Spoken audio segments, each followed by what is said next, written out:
Recently on the channel, I reviewed this. This is the Behringer SL84C. It's Behringer's newest SM58 style microphone. You can probably tell visually what it looks like. And we're going to test it up against this microphone, which is the Ultra Voice XM8500. Should you go for the new one, or should you stick with this? Let's find out.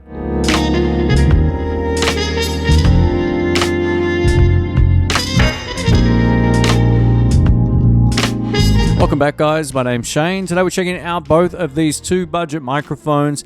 This will be a bit of a two-in-one test. I'm not only going to show you how they both sound, but I'm going to recommend one or over the other at the end of this video as well. And whether or not you've got one or the other, I'll give you my opinions on both and whether or not I think it's worth upgrading one way or another. So the SL84C is Behringer's newest SM58 style microphone.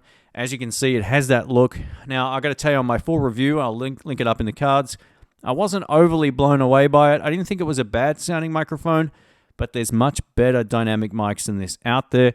If you're on a severe budget of under $12 US, this will definitely be enough to get you going. But how does it compare to something that's punching well above its weight from the same company, the XM8500? We're going to have a listen to that right now. I think this is one of the better sounding dynamic microphones I've ever used. I've actually used these live a couple times singing. And I got to tell you, I didn't know I was using a Behringer until after. I was like, that mic's really good. What is it? Oh, it's a Behringer. I was like, really?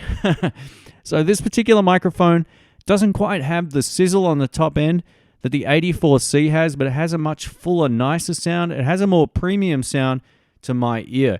Now, I can hear some plosives on both of these microphones. Plosives, this one just doesn't have the bottom end. This one has a much sort of fuller, thicker sound throughout the entire range without having an overemphasized treble. Now, the treble's the higher frequencies. You hear it more on the S word. So if I was to go over this and say, so, it feels a little bit more bright and a little nasty on the top end, but it's nothing you can't dial out with a bit of EQ after the fact. But in terms of just straight up performance, I much prefer this one just in overall sound quality. Now, that's not to say if you already own one of these, it's a bad microphone. I'm just comparing it to what I have in front of me. As many people said, hey, what do you think about these two? Which one's better? I actually think this one's the better microphone. Now, what I'm going to do is compare this one, the XM8500, to my favorite dynamic live vocal mic of all time, the JTS NX8. Just to put this in some kind of context, this microphone, the Behringer XM8500, I love the sound of this, and it was only about 33 Australian dollars. The microphone you're about to hear was about 4 times the price. This is the JTS NX8. This has all the low end that has, and it has a bit more of an extended top end, and it sounds smooth and natural. It sounds a lot hotter, actually. I could sit back from this microphone and still get the same kind of sound. No problems there at all.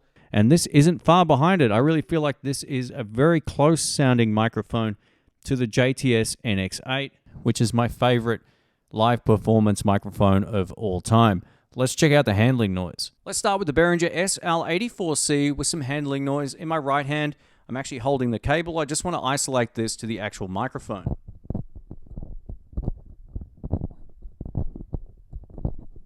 There's obviously some handling noise there, but not too much. And now over to the XM8500. It's pretty similar. It probably has a little bit less. Now, the sad reality is with any dynamic microphone, the closer you are to it, the better it generally sounds, but the more plosives you're going to get as well.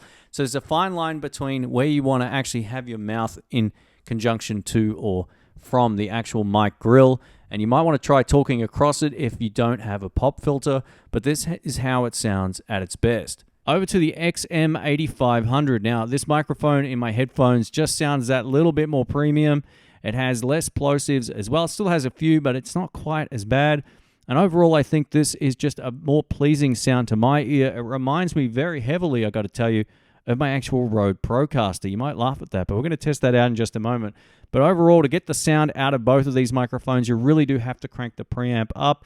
I'm also going to try these going through my DBX286S as well. And then we're going to compare that to the actual Procaster. Here we go.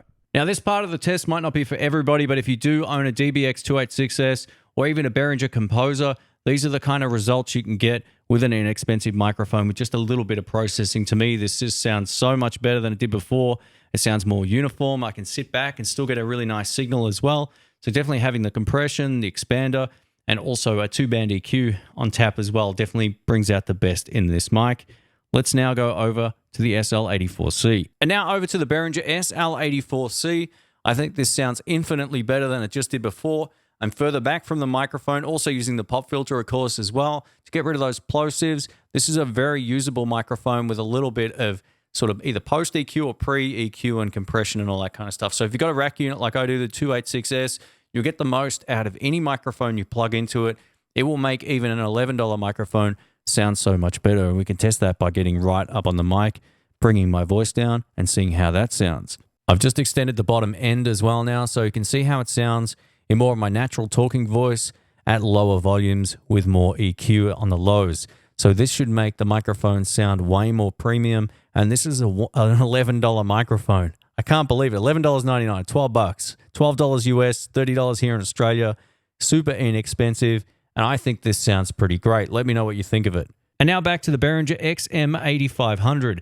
Now, I love the way that this sounds. And after testing it out for a few days, I got to tell you, this is one of my favorite inexpensive microphones, hands down. I would take this over a Shure SM58.